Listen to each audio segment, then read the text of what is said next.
Ces montagnes sont situées au milieu du plus grand désert de la Terre, le Sahara. Il traverse toute la largeur de l'Afrique en s'étendant sur une superficie de plus de 7,5 millions de kilomètres carrés.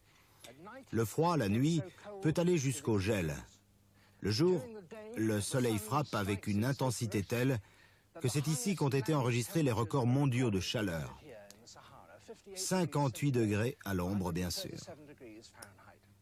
Ces températures de fournaise enlèvent toute humidité au sol.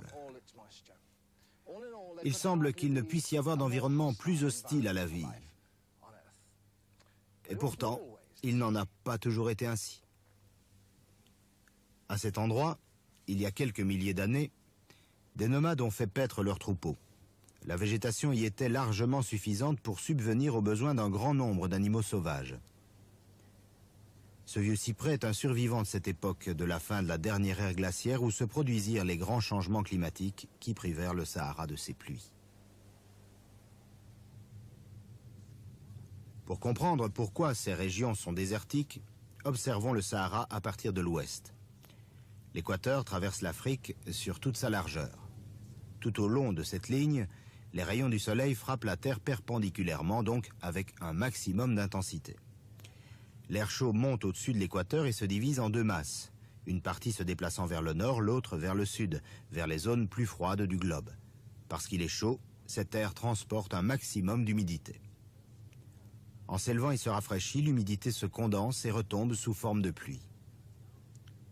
Lorsque l'air redescendra à gauche sur le Sahara, à droite sur le Kalahari, il aura perdu l'essentiel de son humidité et ne formera plus que de très faibles nuages. Les déserts seront brûlants tant que luira le soleil. La nuit, par contre, faute de couverture nuageuse capable de conserver la chaleur du jour, ils se refroidiront à l'extrême. Ce n'est qu'au coucher du soleil que l'on découvre les habitants du Sahara. Une hyène rayée, l'un des animaux les plus communs et les plus grands du désert dans cette partie du monde.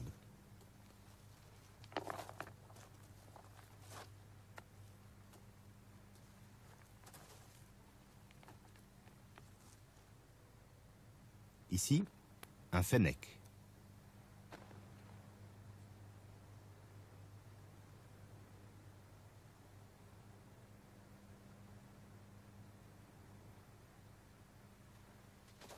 Le fennec est un animal particulièrement sociable qui apprécie la vie de famille.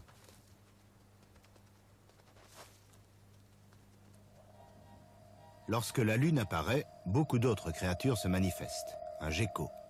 Exactement ce que recherche le fennec.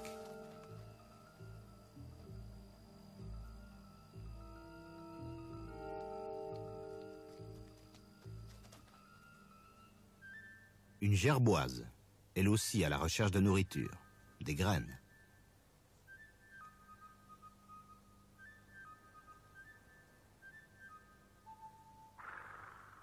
Et un autre petit amateur de graines, la gerbille. Un caracal, une sorte de félin qui aime à la fois les gerbilles et les gerboises.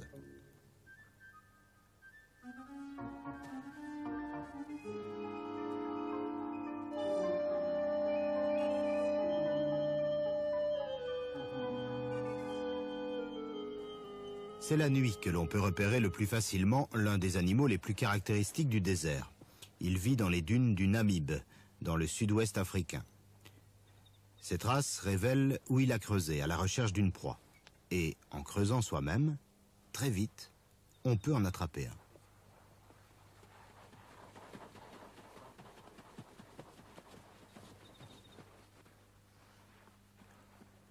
Le voici. C'est une taupe dorée. Un bébé taupe. Comme ses parents, elle est complètement aveugle. Les yeux sont inutiles à l'intérieur du sable. Comme d'ailleurs les oreilles. Elle n'en a pas.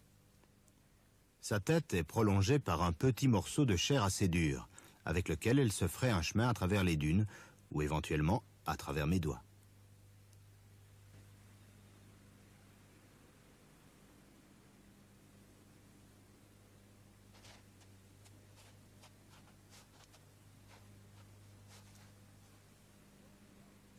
Les taupes dorées mangent des proies relativement grandes, comme certains serpents ou lézards, ou de plus petits animaux qui errent avec trop d'insouciance à la surface.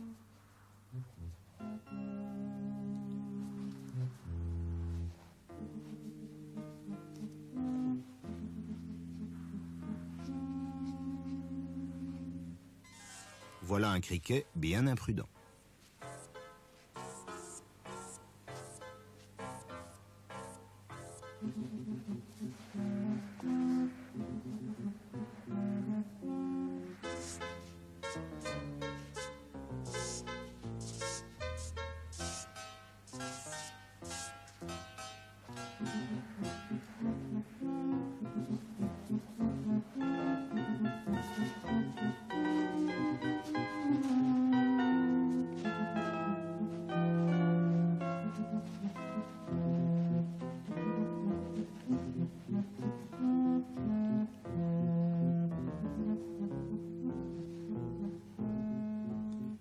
Avec le retour du soleil, le désert se réchauffe très rapidement. Les mammifères actifs durant la nuit vont se chercher un abri et céder le terrain à d'autres créatures qui reçoivent la chaleur directement du soleil, les reptiles.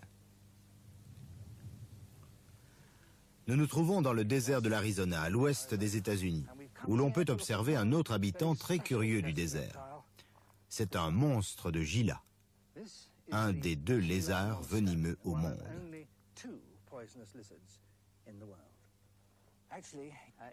En fait, il est encore tôt le matin. Très rapidement, la chaleur l'obligera, lui aussi, à trouver un coin à l'ombre.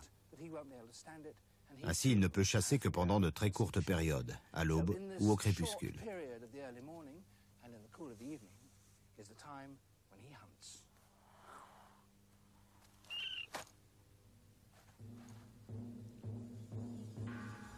Sa victime, cette fois, est une souris du désert.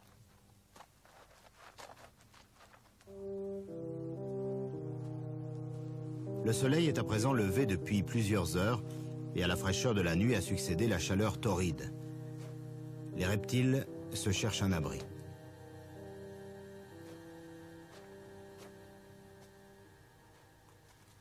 Rester au frais pendant la journée est un grave problème aussi pour les oiseaux qui nichent dans le désert. Le coucou terrestre d'Amérique, ou coureur de route, l'a résolu d'une remarquable façon. Celui-ci apporte une cigale à ses petits. Avant que le poussin l'ingurgite, le parent nourricier extrait un liquide de son estomac et le laisse couler, goutte à goutte, le long de son bec.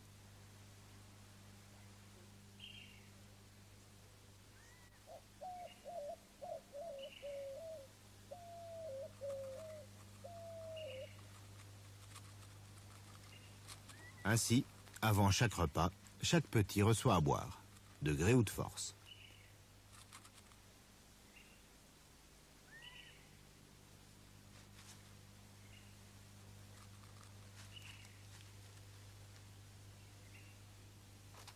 Durant le jour, les parents se couchent sur le nid. Non pour réchauffer les oisillons, bien sûr, mais au contraire, pour les protéger de la chaleur. Et pour s'abriter eux-mêmes, ils utilisent leur queue comme parasol. Certains organismes ne peuvent évidemment échapper aux rayons du soleil. Les plantes sont obligées de les endurer tout au long de la journée, mais chacune d'elles a ses moyens propres de résistance. Ce hou du désert a des feuilles qui poussent suivant un angle de 70 degrés. Quand il fait moins chaud, tôt le matin et le soir, la plante présente largement la face de ses feuilles pour recueillir un maximum de lumière. Pendant la journée, au contraire, elle n'en expose que les bords repliés pour les protéger du soleil. Enfin, la plante absorbe le sel contenu dans le sol et elle l'excrète à la surface de ses feuilles sous forme d'une couche blanche qui réfléchit la lumière et la chaleur et qui conserve ainsi à la plante un maximum de fraîcheur.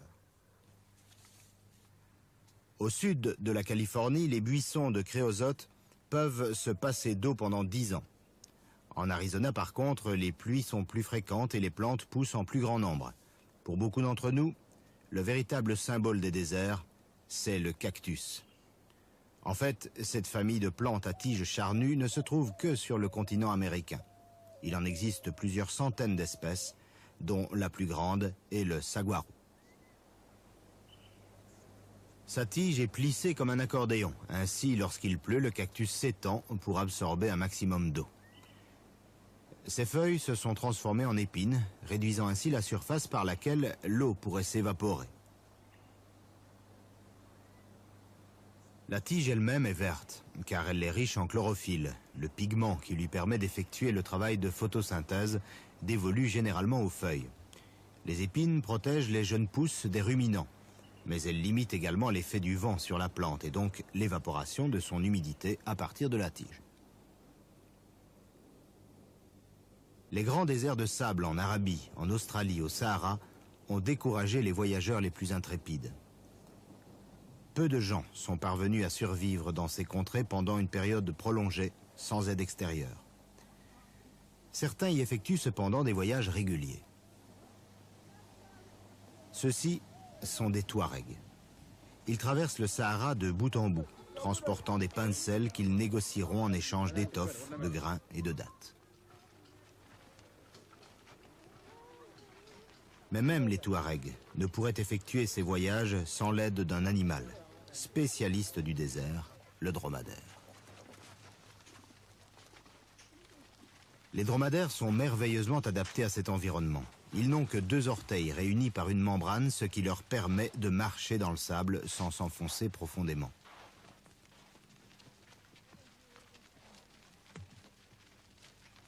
Ils ont la faculté de se boucher les narines pour se protéger des vents de sable.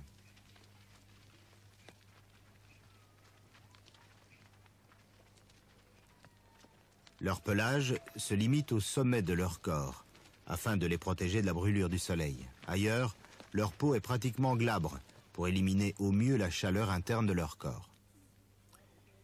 Ils n'ont pas de réserve d'eau liquide, mais leur bosse est remplie de graisse qui, brûlée par le métabolisme, libère l'eau qui entre dans leur composition chimique. Ces graisses sont aussi d'ailleurs une source d'énergie, c'est pourquoi le dromadaire ne puise dans cette double réserve qu'en cas d'extrême nécessité. En fait, cet animal peut vivre sans eau 4 fois plus longtemps qu'un âne et 10 fois plus longtemps qu'un homme. Mais finalement, même un dromadaire doit boire. À quelques rares endroits dans le Sahara, il est possible de trouver de l'eau en creusant très profondément dans le sol. Là, les dromadaires peuvent remplir leurs estomacs et il en faut beaucoup pour les désaltérer.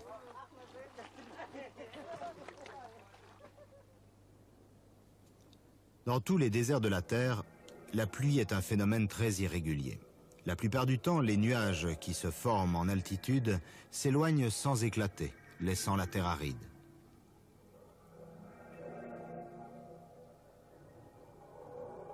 Mais lorsqu'enfin la pluie tombe, en quelques secondes, la nature déclenche un processus d'urgence. 1 ou 2 gouttes suffisent à activer les tiges desséchées. Aucune de ces plantes n'est vivante. Leurs mouvements sont simplement dus au gonflement de leurs tissus morts, absorbant l'eau. Tuées par le soleil, elles ont su conserver leurs graines en sécurité pendant la sécheresse. Maintenant que la pluie leur donne une chance de germination, elle les restitue à la lumière.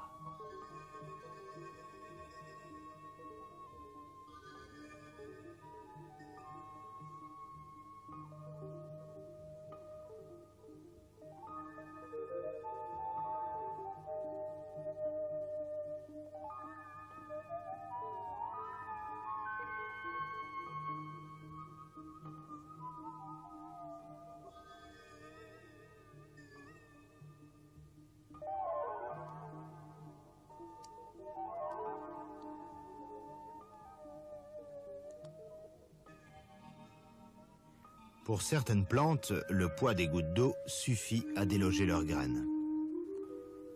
D'autres utilisent pour les éjecter une réaction physique provoquée par l'absorption de la pluie.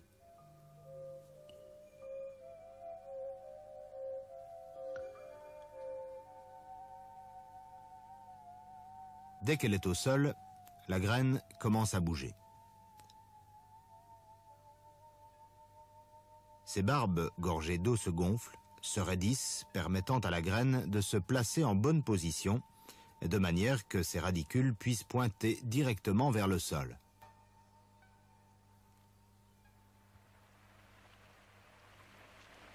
Parfois, dans le désert de l'Arizona, ces pluies très rares se transforment en déluge. Alors, la physionomie du désert se transforme complètement.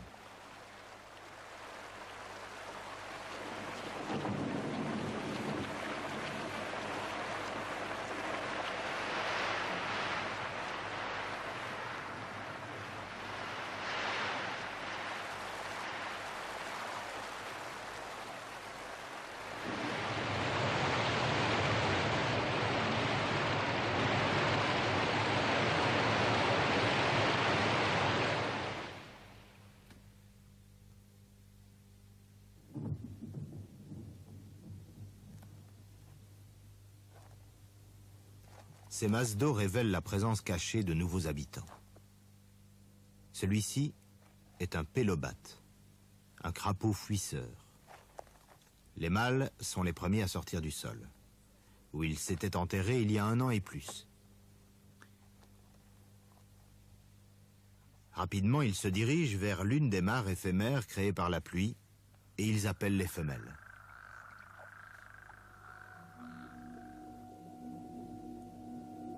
En 24 heures, les œufs sont pondus, fécondés et commencent à éclore.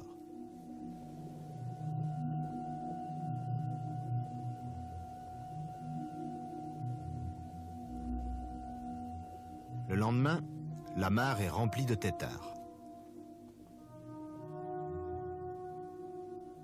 D'autres créatures sont apparues, comme surgies du néant. Des crevettes provenant d'œufs minuscules transportés par le vent, mêlés aux tourbillons de poussière. Les têtards se développent très vite, se nourrissant d'algues et de bactéries abondant dans ces mares.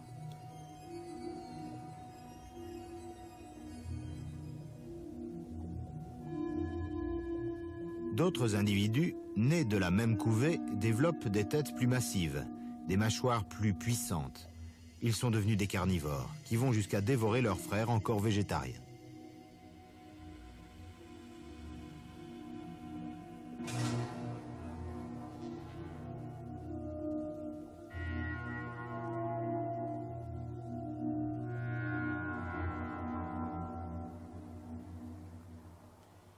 La mare, cependant, rétrécit très vite. 2 jours encore et elle sera pratiquement asséchée.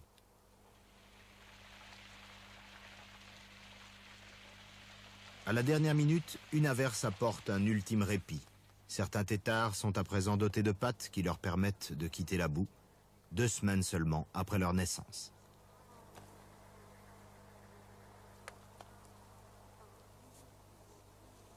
Parmi ces quelques rescapés, d'autres encore mourront. Mais avec un peu de chance, certains rejoindront les adultes et s'enterreront avec eux afin que le désert les engloutisse, jusqu'à la prochaine averse, sans doute dans de nombreux mois.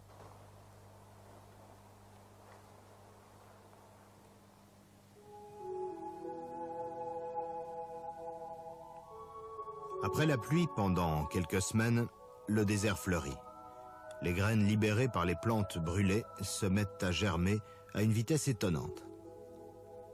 En Arizona, en Australie, au Namib ou au Sahara, les déserts se transforment alors en éphémères tapis multicolores, sans pareil sur la Terre.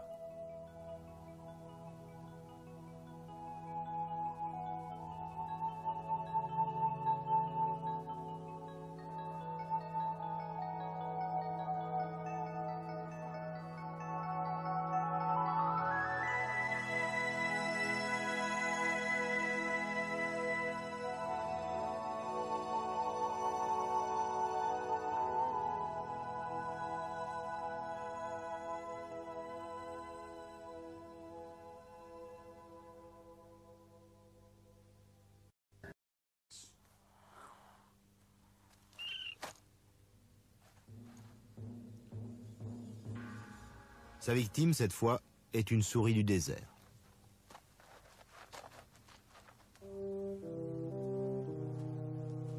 Le soleil est à présent levé depuis plusieurs heures et à la fraîcheur de la nuit a succédé la chaleur torride. Les reptiles se cherchent un abri.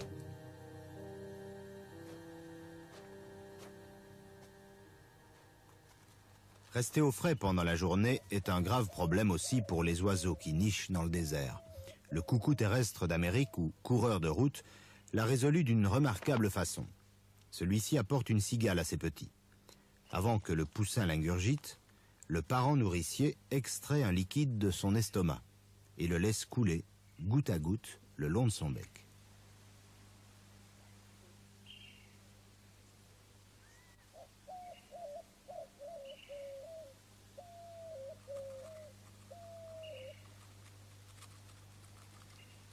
Ainsi, avant chaque repas, chaque petit reçoit à boire, de gré ou de force.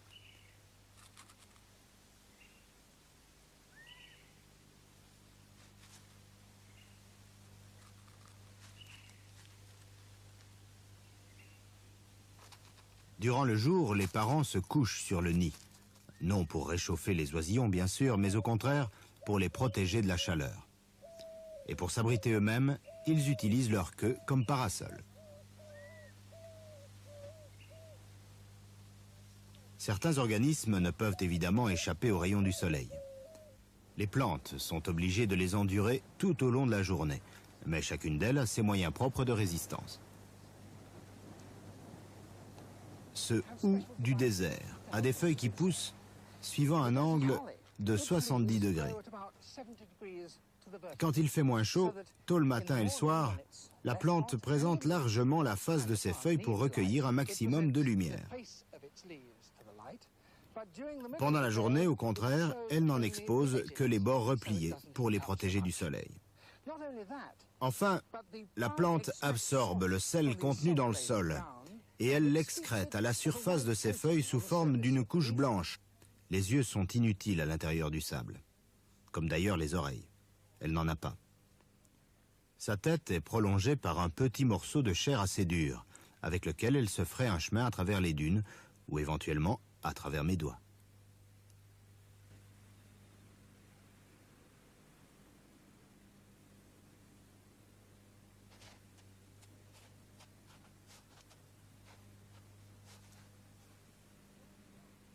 Les taupes dorées mangent des proies relativement grandes, comme certains serpents ou lézards, ou de plus petits animaux qui errent avec trop d'insouciance à la surface.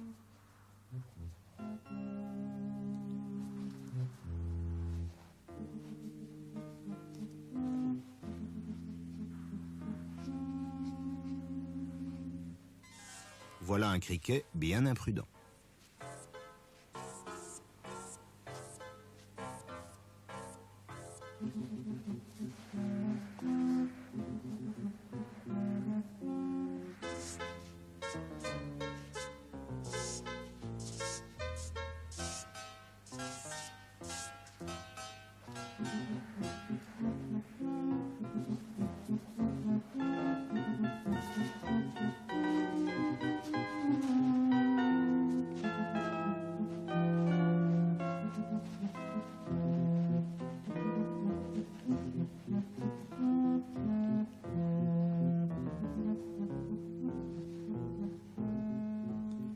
Avec le retour du soleil, le désert se réchauffe très rapidement.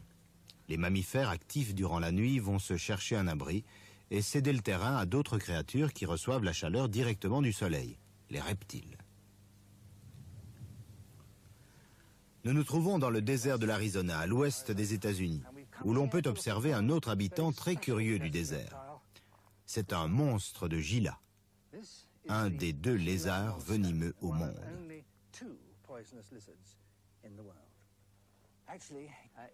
En fait, il est encore tôt le matin. Très rapidement, la chaleur l'obligera, lui aussi, à trouver un coin à l'ombre.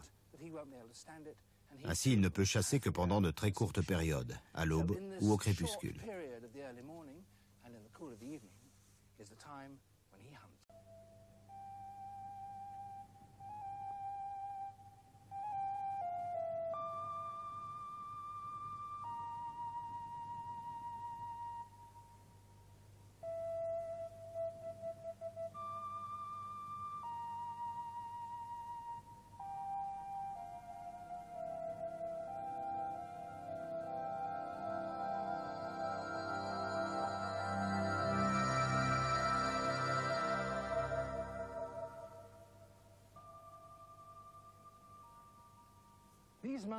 Ces montagnes sont situées au milieu du plus grand désert de la Terre, le Sahara. Il traverse toute la largeur de l'Afrique en s'étendant sur une superficie de plus de 7,5 millions de kilomètres carrés. Le froid, la nuit, peut aller jusqu'au gel. Le jour, le soleil frappe avec une intensité telle que c'est ici qu'ont été enregistrés les records mondiaux de chaleur. 58 degrés à l'ombre, bien sûr. Ces températures de fournaise enlèvent toute humidité au sol. Il semble qu'il ne puisse y avoir d'environnement plus hostile à la vie. Et pourtant, il n'en a pas toujours été ainsi.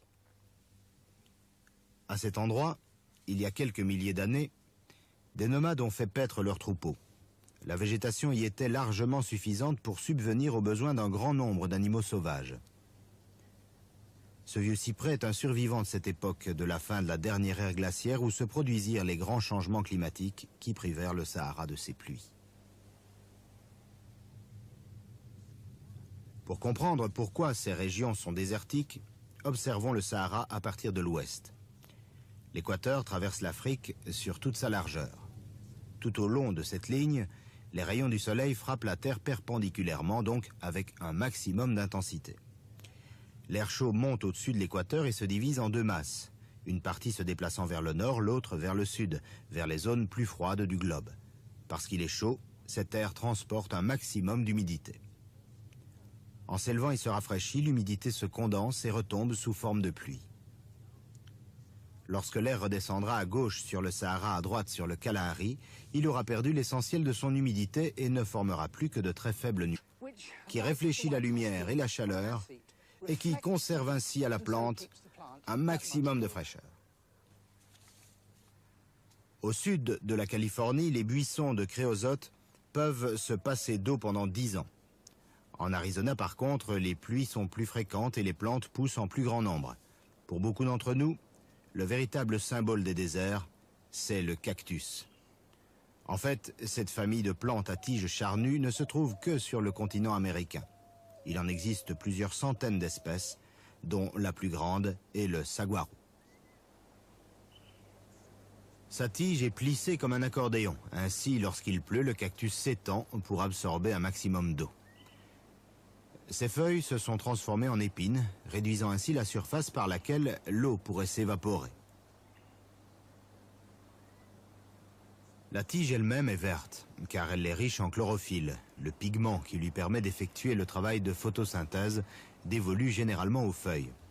Les épines protègent les jeunes pousses des ruminants, mais elles limitent également l'effet du vent sur la plante et donc l'évaporation de son humidité à partir de la tige. Les grands déserts de sable en Arabie, en Australie, au Sahara, ont découragé les voyageurs les plus intrépides. Peu de gens sont parvenus à survivre dans ces contrées pendant une période prolongée, sans aide extérieure. Certains y effectuent cependant des voyages réguliers. Ceux-ci sont des Touaregs.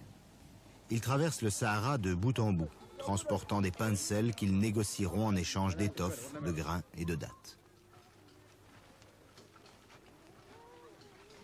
Mais même les Touaregs ne pourraient effectuer ces voyages sans l'aide d'un animal, spécialiste du désert, le dromadaire. Les dromadaires sont merveilleusement adaptés à cet environnement. Ils n'ont que 2 orteils réunis par une membrane, ce qui leur permet de marcher dans le sable sans s'enfoncer profondément.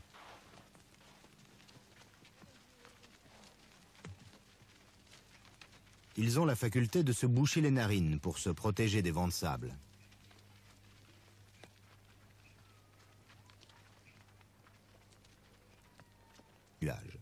Les déserts seront brûlants tant que luira le soleil. La nuit, par contre, faute de couverture nuageuse capable de conserver la chaleur du jour, ils se refroidiront à l'extrême. Ce n'est qu'au coucher du soleil que l'on découvre les habitants du Sahara. Une hyène rayée, l'un des animaux les plus communs et les plus grands du désert dans cette partie du monde.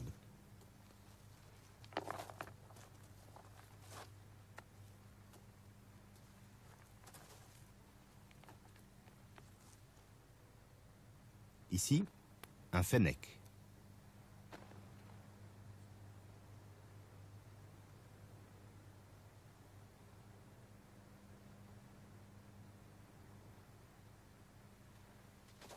Le fennec est un animal particulièrement sociable qui apprécie la vie de famille.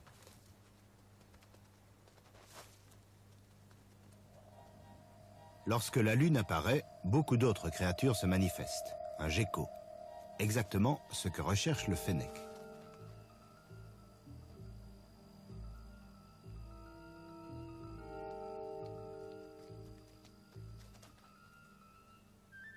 Une gerboise, elle aussi à la recherche de nourriture, des graines.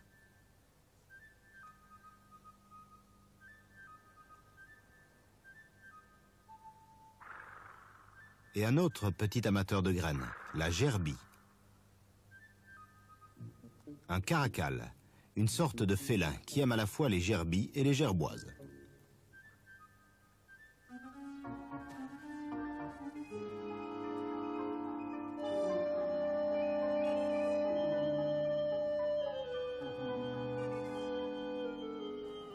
C'est la nuit que l'on peut repérer le plus facilement l'un des animaux les plus caractéristiques du désert. Il vit dans les dunes du Namib, dans le sud-ouest africain. Ces traces révèlent où il a creusé à la recherche d'une proie. Et en creusant soi-même, très vite, on peut en attraper un.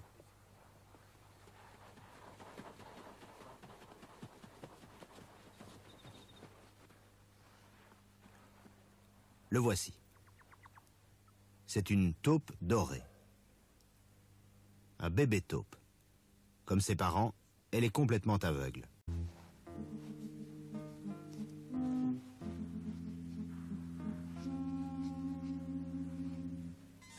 Voilà un criquet bien imprudent.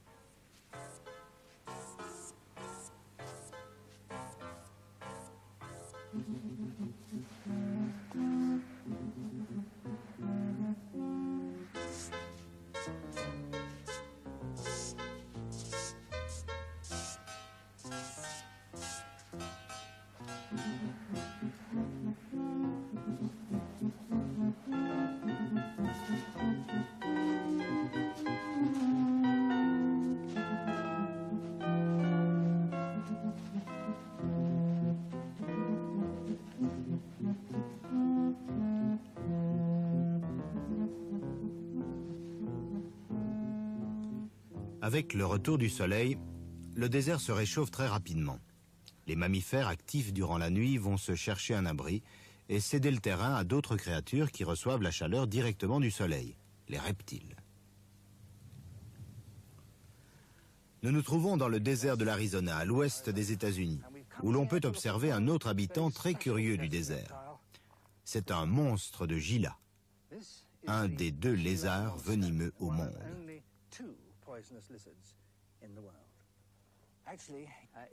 En fait, il est encore tôt le matin. Très rapidement, la chaleur l'obligera, lui aussi, à trouver un coin à l'ombre. Ainsi, il ne peut chasser que pendant de très courtes périodes, à l'aube ou au crépuscule.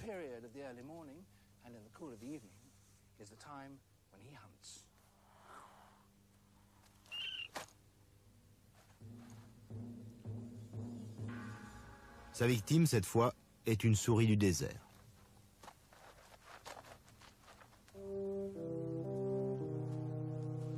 Le soleil est à présent levé depuis plusieurs heures et à la fraîcheur de la nuit a succédé la chaleur torride. Les reptiles se cherchent un abri.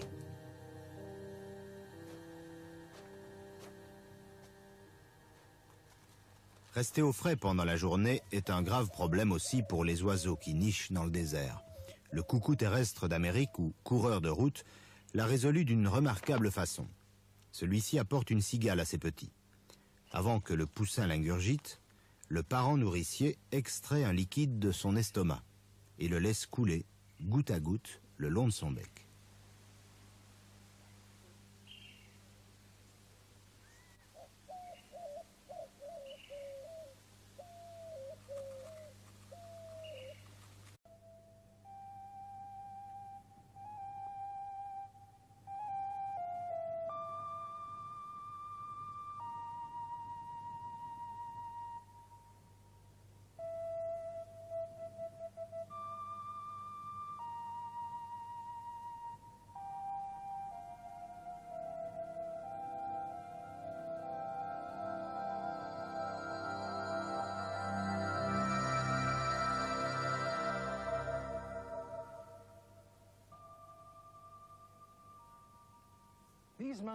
Ces montagnes sont situées au milieu du plus grand désert de la Terre, le Sahara.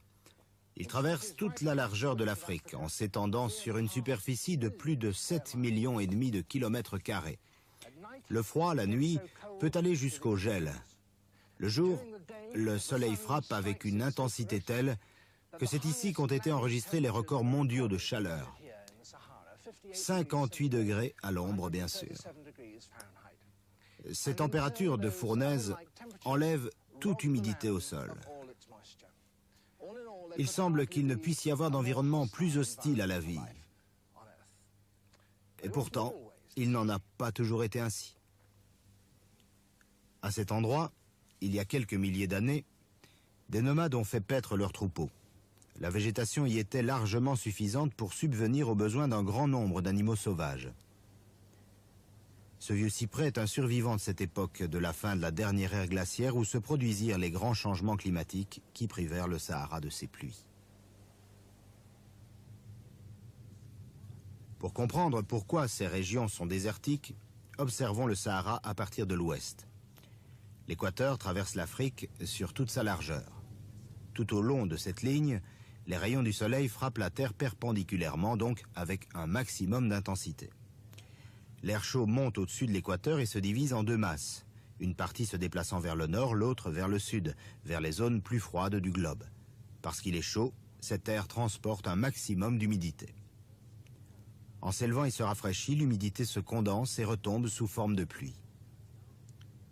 Lorsque l'air redescendra à gauche sur le Sahara, à droite sur le Kalahari, il aura perdu l'essentiel de son humidité et ne formera plus que de très faibles nuages. Les déserts seront brûlants tant que luira le soleil. La nuit par contre, faute de couverture nuageuse capable de conserver la chaleur du jour, ils se refroidiront à l'extrême. Ce n'est qu'au coucher du soleil que l'on découvre les habitants du Sahara.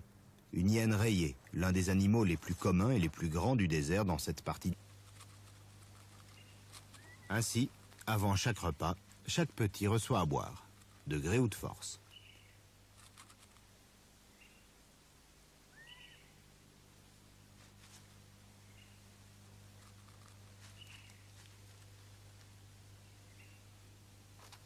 Durant le jour, les parents se couchent sur le nid.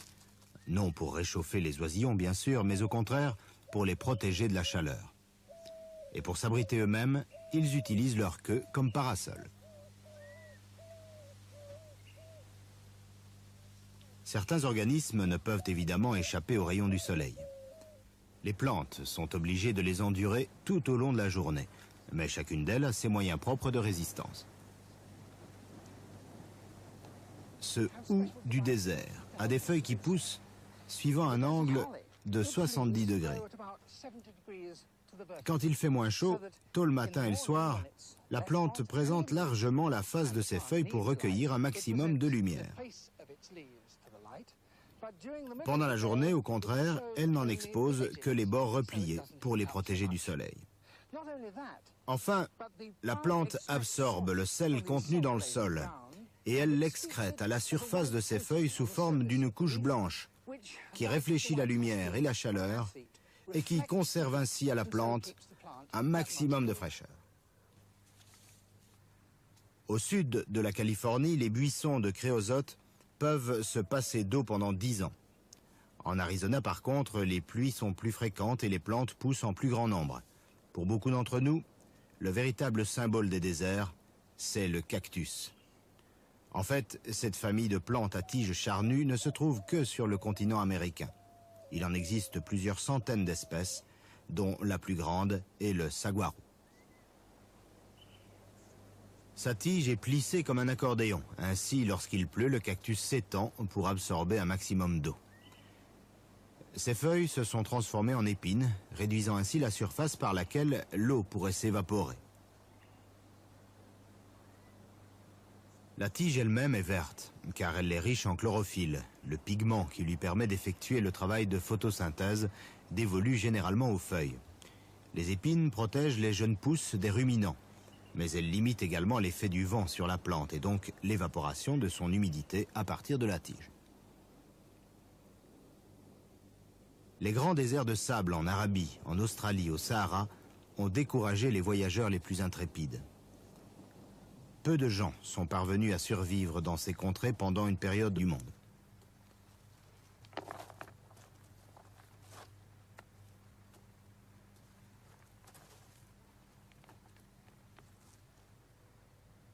Ici, un fennec.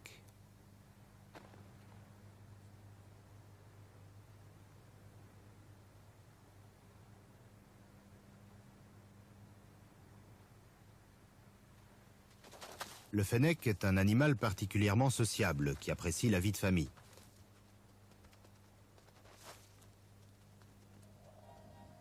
Lorsque la lune apparaît, beaucoup d'autres créatures se manifestent. Un gecko. Exactement ce que recherche le fennec.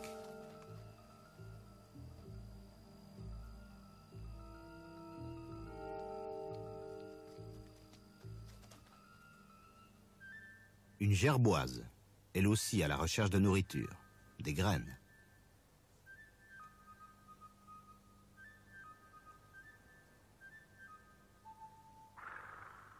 Et un autre petit amateur de graines, la gerbille.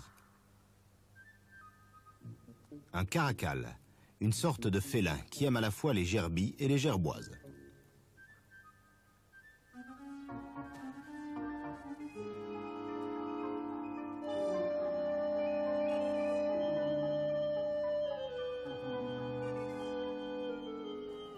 C'est la nuit que l'on peut repérer le plus facilement l'un des animaux les plus caractéristiques du désert.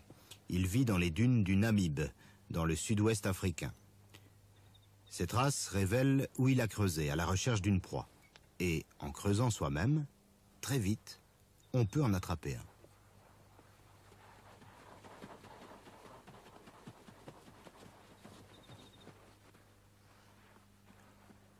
Le voici.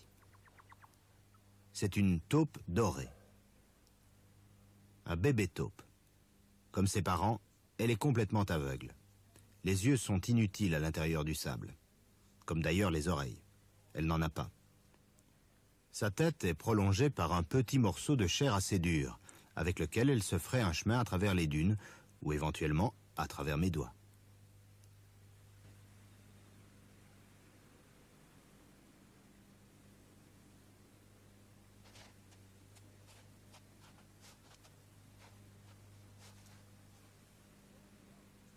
Les taupes dorées mangent des proies relativement grandes, comme certains serpents ou lézards, ou de plus petits animaux qui errent avec trop d'insouciance à la surface. Prolongés, sans aide extérieure. Certains y effectuent cependant des voyages réguliers. Ceux-ci sont des Touaregs. Ils traversent le Sahara de bout en bout, transportant des pains de sel qu'ils négocieront en échange d'étoffes, de grains et de dattes. Mais même les Touaregs ne pourraient effectuer ces voyages sans l'aide d'un animal, spécialiste du désert, le dromadaire.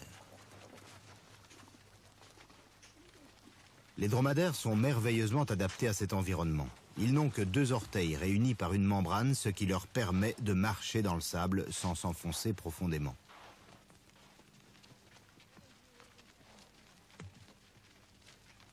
Ils ont la faculté de se boucher les narines pour se protéger des vents de sable.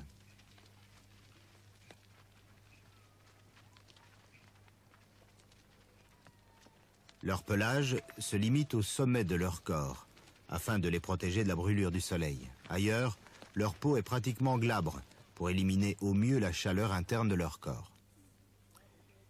Ils n'ont pas de réserve d'eau liquide, mais leur bosse est remplie de graisse qui, brûlée par le métabolisme, libère l'eau qui entre dans leur composition chimique. Ces graisses sont aussi d'ailleurs une source d'énergie, c'est pourquoi le dromadaire ne puise dans cette double réserve qu'en cas d'extrême nécessité. En fait, cet animal peut vivre sans eau 4 fois plus longtemps qu'un âne et 10 fois plus longtemps qu'un homme. Mais finalement, même un dromadaire doit boire. À quelques rares endroits dans le Sahara, il est possible de trouver de l'eau en creusant très profondément dans le sol. Là, les dromadaires peuvent remplir leurs estomacs et il en faut beaucoup pour les désaltérer.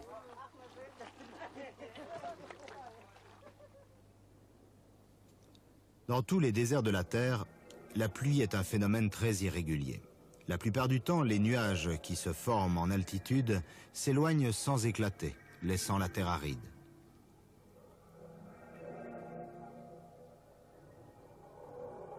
Mais lorsqu'enfin la pluie tombe, en quelques secondes, la nature déclenche un processus d'urgence. Une ou deux gouttes suffisent à activer les tiges desséchées. Aucune de ces plantes n'est vivante. Leurs mouvements sont simplement dus au gonflement de leurs tissus morts, absorbant l'eau. Tuées par le soleil, elles ont su conserver leurs graines en sécurité pendant la sécheresse. Maintenant que la pluie leur donne une chance de germination, elle les restitue.